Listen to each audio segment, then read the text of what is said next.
For one thing, Africa has assets and capabilities to offer to the partnership, both human and material.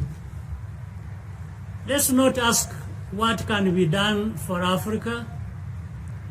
The guiding question should be, what can Europe and Africa do together for mutual benefit, which So guys, Paul Kagame throws another bombshells and tell Europe what it is, how it is when it comes to Africa. Hi guys, thank you so much for tuning in. Thank you so much for subscribing. So Paul Kagame throws another bombshell. You know, Paul Kagame does not joke.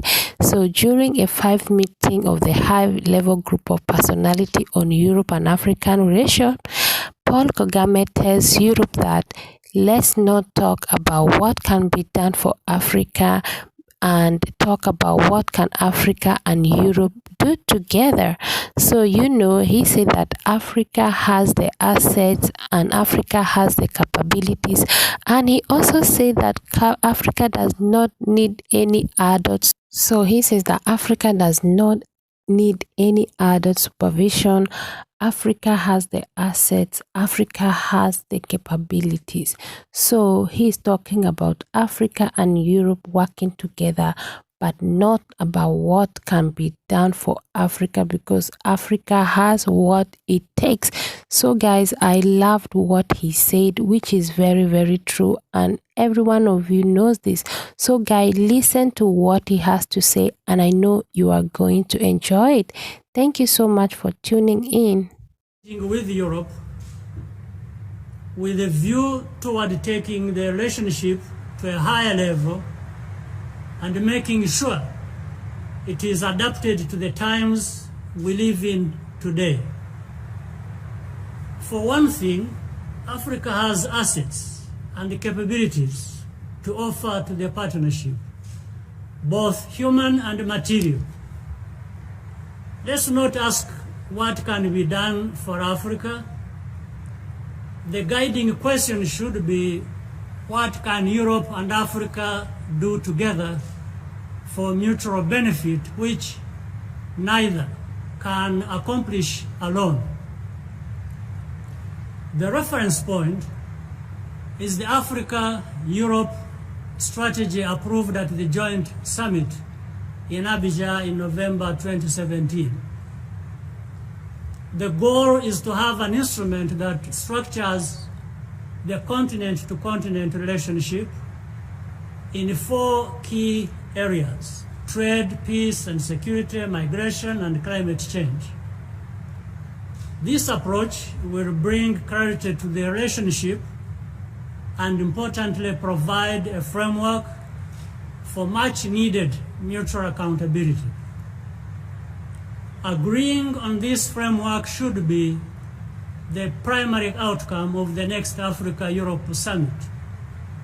We aim to change the terms of engagement on trade and investment.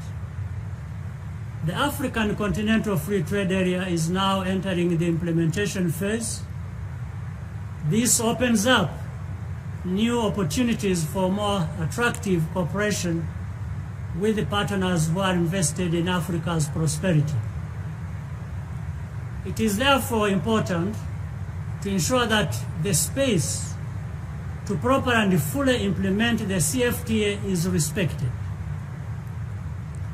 We wish to negotiate the future trading rules on a continent-to-continent basis, not in a fragmented or haphazard manner.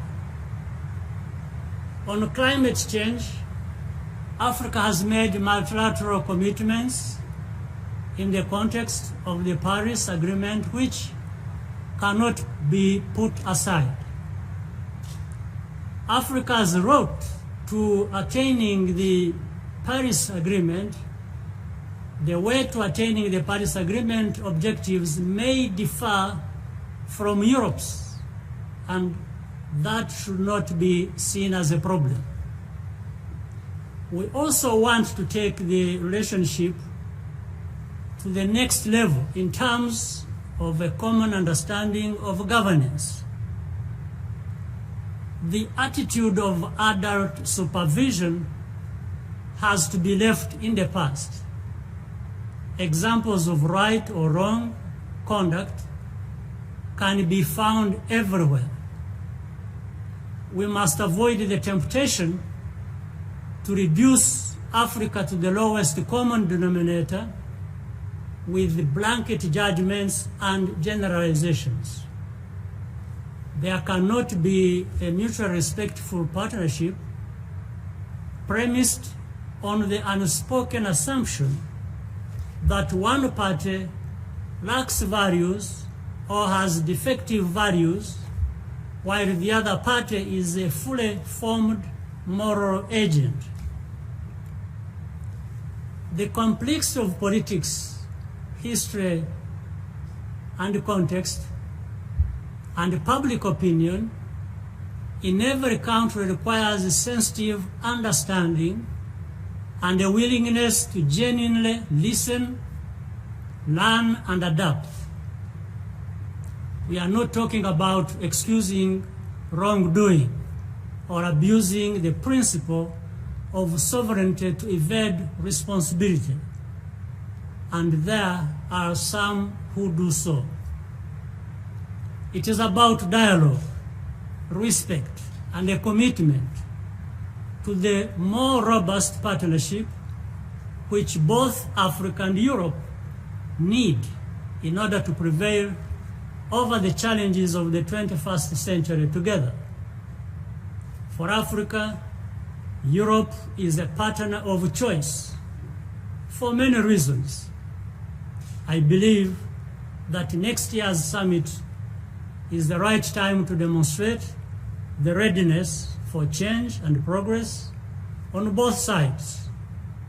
We look forward to the new Africa-Europe Foundation and this distinguished group of personalities playing an important role in the process, including the business leaders who are involved.